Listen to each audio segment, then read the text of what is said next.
자, 우리가 이제 새해 발걸음을 힘차게 또 발디디며 전진해야 될 것입니다. 절대적으로 믿음이 흔들리지 않는 그러한 시간들이 되시길 주님의 이름으로 축복합니다. 오늘 은혜 받으실 말씀은 고린도전서 15장 42절에서 44절 말씀과 49절 말씀을 다 같이 합독하겠습니다. 죽은 자의 부활도 그와 같으니 썩을 것으로 심고 썩지 아니할 것으로 다시 살아나며 욕된 것으로 심고 영광스러운 것으로 다시 살아나며 약한 것으로 심고 강한 것으로 다시 살아나며 육의 몸으로 심고 신령한 몸으로 다시 살아나나니 육의 몸이 있은즉 또 영의 몸도 있느니라. 우리가 흙에 속한 자의 형상을 입은 것 같이 또한 하늘에 속한 이의 형상을 입으리라. 아멘. 아멘. 우리가 다시 사는 영광으로 그 제목으로 우리가 은혜를 나누려 합니다. 아멘. 우리는 이 흔들리는 세상 속에서 살아가는데 그 안에 무엇이 있냐면 변하지 않는 소망을 안고 있습니다. 바로 우리는 이 속에서 살아가고 있습니다. 이 세상은 참으로 거칠고 험하죠. 그런데 그 험한 세상을 본인들이 좀 신경을 써야 돼요. 요즘 보세요. 뉴스를 보면은 차량이 어디서 날라 들어올 줄 몰라요. 그냥 와서 도로를 막든지 며칠 전에도 도로에 그냥 차량이 뛰어들어서 한 10명 정도 사상자가 났죠. 한 명이 죽고 나머지 병원에 가서 중상을 입고 있고. 그런데 제가 뉴스를 보는데 우회전하는 차량들이 가장 이 건널목에서 위험한데 사각지대, 버스 같은 경우, 트럭 같은 경우는 우회전하고 털 때 이게 턴할 때 사각지대가 있어서 옆에 서 있는 사람이 안 보인다고 합니다. 저도 운전할 때 보면 사각지대가 있어요. 백미러로 안 보일 때가 있거든요. 그런데 사이드 미러나 백미러나 이런 걸 다 볼 수 없을 때 사고가 나는데 특히나 차는 사고를 낸다 하자. 근데 길 건널목을 건너는 나는 어디를 보는가? 차 오는 방향을 좀 보세요. 여러분 이제는 내가 안전하다고 해서 사고가 안 나는 게 아니에요. 상대방이 사고를 내요. 그렇기 때문에 대부분 보면 핸드폰 보고 길을 건너고 있어요. 길 건널 때 차 오는 횡단보도를 건널 때 차 오는 것을 안 보고 엉뚱한 것도 반대편 항상 바라보고 있다는 거예요. 이게 사고의 원인이 되고 나도 내 자신도 부주의로 이 험한 세상 속에서 사고를 당한다는 것입니다. 여러분 너나 할 것 없이 다 조심하셔야 됩니다. 그리고 길 건널 때 절대 휴대폰 보지 마세요. 자, 이런 경우 또한 질병이 또 우리를 괴롭힐 때가 많아요. 느닷없는 질병이 많이 찾아오고 있죠.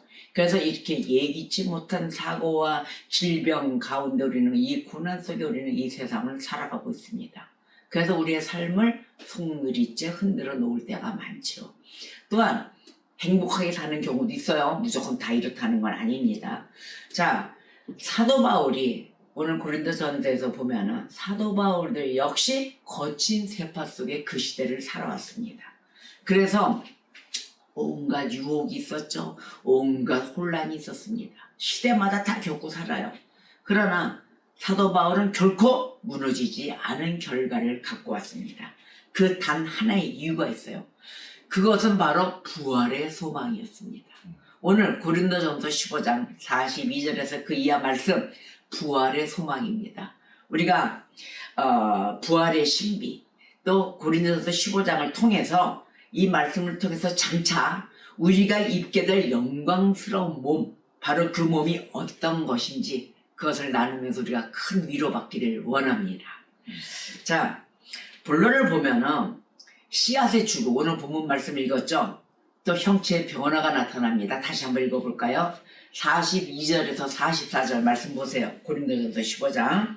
죽은 자의 부활도 그와 같으니 썩을 것으로 심고, 잘 보세요. 썩을 것으로 심고 또 썩지 아니할 것으로 다시 살아나며 심고 다시 살아나면 이거를 연타로 이야기합니다. 욕된 것으로 심고 영광스러운 것으로 다시 살아나며 약한 것으로 심고 강한 것으로 다시 살아나며 육의 몸으로 심고 신령한 몸으로 다시 살아나니 육의 몸이 있은즉 또 영의 몸도 있느니라. 아멘. 자 보세요. 씨앗이 심고 다시 살아, 심고 다시 살아. 이 형체 변화를 이야기하잖아요. 자 그러면 바울은 이 부활을 심는 것에 비유한 것입니다. 부활을. 그런데 씨앗을 땅에 심으면 어떻게 돼요? 그 씨앗이 죽고 썩어 없어지는 것 같잖아요. 그래 안 그래요? 그 씨앗을 심고 나면 걔네는 그냥 그 씨앗 자체는 썩어서 없어지는 것 같은데, 그러나 하나님께서는 어떻게 하셨냐면은 그 씨앗 속에 감춰진 생명을 통해서 전혀 우리가 상상하지 못한 새로운 형체로 끄집어내십니다. 이게 하나님의 역사예요. 그래서 우리의 육신을 생각해 보세요. 우리 육신이 이와 같습니다. 지금 우리가 안고 있는 이 몸 어떠세요? 자, 이거 다 입고 있는데 우리의 영의 그 위에 이 육신을 다 육신의 옷을 하나님이 입혀주셨어요. 근데 이 몸은 영원하지가 않습니다. 어디로 갈까요? 흙으로 돌아가잖아요. 이것이 우리의 운명이에요. 그러나 성경은 분명히 44절에서 약속을 합니다. 육의 몸으로 심는다 그랬어요. 육의 몸으로 심고 신령한 몸으로 다시 살아난다. 아멘. 자, 우리가 장차 부활할 때 우리는 무덤에 묻힐 때보다 훨씬 더 영광스러운 상태로 변화될 것입니다. 자, 단순히 예전 모습으로 돌아가는 그런 회복이 아니에요. 그걸 넘어선 모습이에요. 하나님이 창조하신 인간이 가질 수 없는 그 가장 완벽하고 아름다운 형태가 되는 것입니다. 기쁘죠? 자, 그런데 이런 모습을 볼 때 내 생각에 나는 나야. 근데 난데 내가 아닌 것 같은 영광 속에 있는 거예요. 이렇게 부활이 되었을 때 우리가 여기서 소중한 진리를 하나 발견합니다. 부활한 나. 여전히 나라는 사실이에요. 부활한 나는 무슨 다른 모습의 어떤 이런 것이 아니라 여전히 나라는 거예요. 존 버년이 이렇게 이야기했습니다. 우리의 육체가 변화되더라도 과거와 똑같은 육체일 것이다. 똑같은 너다. 이 소리예요. 그래서 만약 천국에 있는 우리가 지금의 나와 아무 상관없는 존재라면 그것은 나의 부활이 아니다. 부활이라 할 수가 없을 것이다. 그러나 하나님은 우리의 그 고유의 인성, 그것을 지켜주신다. 그러기 때문에 천국에서 우리는 서로 알아보게 돼 있습니다. 천국 가서 만났을 때 서로 알아보고 서로 사랑하고 또 각자의 그 고유한 성품이 있잖아요. 그 성품으로 하나님을 찬양할 것입니다. 자, 그러면 동시에 그 몸은 지금의 약함을 벗어버린 몸이에요. 그 대신에 몸이 그전의 모습이 아닌 거예요. 나는 나인데 그전에 내가 갖고 있었던 모습이 아니다. 그러면 지금의 약함을 모두 벗어버린 몸인데 어떻게 벗어버린 몸이 되었을까요? 자, 첫째는 말씀 속에 아까 본문 말씀 읽었을 때 다 나왔어요. 썩을 것에서 썩지 않을 것으로 되어 있다. 그랬어요. 그것은 질병이나 어떤 쇠잔함이 없다는 이야기예요. 썩을 것에서 다시 썩지 아니할 것으로 바뀐 몸이에요. 벗어버린 몸이에요. 또는 욕된 것으로 심었다 그랬잖아요. 욕된 것에서 영광스러운 것으로 변해 있다. 그 뭐냐면은 죄가 우리가 있었잖아요. 죄의 흔적, 또 그 수치, 그게 모든 것이 사라지고 하나님의 빛이 우리의 얼굴에 가득할 것이다. 모세의 얼굴처럼 빛나는 거죠. 자, 그리고 또 하나는 약한 것에서 강한 것으로 변화받고 있습니다. 이것은 뭐냐? 무릎이 꺾이고 또 어깨가 뒤틀리고 몸이 막 다 뒤틀린 상황이 있잖아요. 눈이 침침하고 이런 모습. 이것이 바로 육체의 부조화잖아요. 육체가 조화롭지 못한 그 육체의 부조화가 사라진 모습인 것입니다. 정상적인 모습으로 온 것이죠. 그래서 그곳에는 저는 다리나 뒤틀린 어깨나 침침한 눈이나 주름진 그 모든 얼굴, 이것이 존재하지 않을 것이다. 젊은 모습이겠죠? 건강한 모습이고. 그래서 우리는 이것이 기품 있고 당당하게 딱 서서 태양처럼 환하게 빛나는 얼굴로 주님을 대면하게 될 것이라는 것입니다. 할렐루야. 너무 기쁘지 않습니까? 여러분, 죽음을 이기는 승리의 행진이 이어지는 것입니다. 바로 이러한 부활 소망. 그런데 부활은 어떤 관념적인 이론, 이것이 아니에요. 우리에게 실제 일어날 일들이에요. 지금 이 땅을 살고 있지만 이것이 바로 실제적인 승리, 바로 부활인 것입니다. 그래서 믿는 자들에게는 부활의 소망이 있어요. 그래서 부활의 몸을 입는 순간 우리는 그토록 괴롭혔던 이 죽음의 파괴, 이것은 우리 발 아래 무릎을 꿇게 되는 것입니다. 우리는 아담에게 속하여서 흙의 형상을 입었잖아요. 그걸 입고 고통 속에 살아왔습니다. 그러나 이제는 뭐예요? 제2의 아담이신 우리의 구원주이신 예수 그리스도, 이제 그분에 속해 있는 거예요. 제2의 아담이신 예수 그리스도께 속하여서 하늘에 속한 이의 형상을 입게 될 것입니다.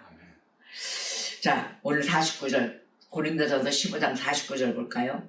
우리가 흙에 속한 자의 형상을 입은 것 같이 또한 하늘에 속한 이의 형상을 입으리라. 아멘. 아멘. 이 말씀 동그라미 빨갛게 별표 딱 쳐놓으세요. 왜? 이것이 바로 복음의 완성이기 때문입니다. 죽음의 끝이 아니에요. 이제부터 가장 찬란한 시작임을 선포하는 것입니다. 빛은 태양의 영광입니다. 힘은 젊음의 영광입니다. 우리 흰머리 나이 먹으면 흰머리 나죠? 흰머리는 노년의 영광입니다. 여러분, 영광스럽게 부활한다는 것, 이것은 모든 아름다움을 지닌 채 인간으로서의 그 소유할 수 있는 가장 완벽한 형태로 부활하는 것을 의미합니다. 우리 여러분, 저와 여러분 다 그렇게 부활이 될 것입니다. 하나님이 우리의 낮은 몸을 영광스러운 몸으로 변형시키실 것을 믿습니까? 아멘입니다. 빌립보서 3장 21절 말씀을 볼게요. 그는 만물을 자기에게 복종하게 하실 수 있는 자의 역사로 우리의 낮은 몸을 자기 영광의 몸의 형체와 같이 변하게 하시리라. 아멘.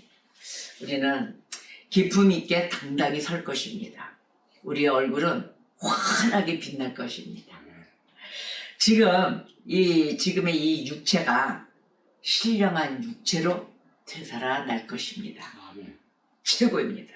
그래서 우리가 부활을 소망해야 되는 것이에요. 부활 신앙이에요. 그래서 부활을 소망하며 오늘을 이겨내며 이 땅을 밟고 있는 이 순간의 현 시간을 이겨내는 것입니다. 여러분, 왜?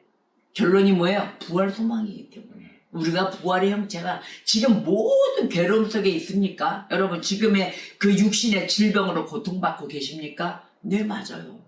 육신의 질병, 몸이 뒤틀리고 몸이 불편하고 정상적이지 않고 모든 걸 겪고 있어요. 또 세월의 흐름 속에서 이런 모든 기력이 약해져요. 다 노쇠해 간다 그러잖아요. 낙심하지 마세요. 낙심하십니까? 낙심하지 마세요. 기억하세요. 오늘의 말씀을 꼭 기억하셔야 됩니다. 지금 여러분의 이 약한 몸, 또 장차 입을 영광스러운 몸 생각해 보십시오. 지금의 약함이 강한 몸으로 바뀌어진다. 이것은 바로 우리가 지금 심는 씨앗과 같습니다. 우리가 지금 심고 있는 거예요. 모든 씨앗으로. 그러나 하나님은 어떻게 하실까요? 우리의 고유한 인성을 살려주시사 더 강하고 그대로 두지 않으시고 더 건강하고 젊은 몸으로 다 변화받게 해주십니다. 그래서 낮은 몸을 영광의 몸으로 변형시키실 그날 반드시 옵니다. 자, 오늘의 본문장 15장 58절의 말씀을 볼게요. 고린도전서 15장 58절의 말씀. 그러므로 내 사랑하는 형제들아, 견실하며 흔들리지 말고 항상 주의 일에 더욱 힘쓰는 자들이 되라. 이는 너희 수고가 주 안에서 헛되지 않은 줄 압니다. 아멘. 부활의 소망을 품고 2026년 시작하며 견고하게 살아갑시다. 죽음조차도 앗아갈 수 없는 그 영광을 바라보아야 되는 것입니다. 거친 세파 속에서도 당당히 승리하는 저와 여러분이 되시기를 주님의 이름으로 축복합니다. 건강하세요. 기도하시겠습니다.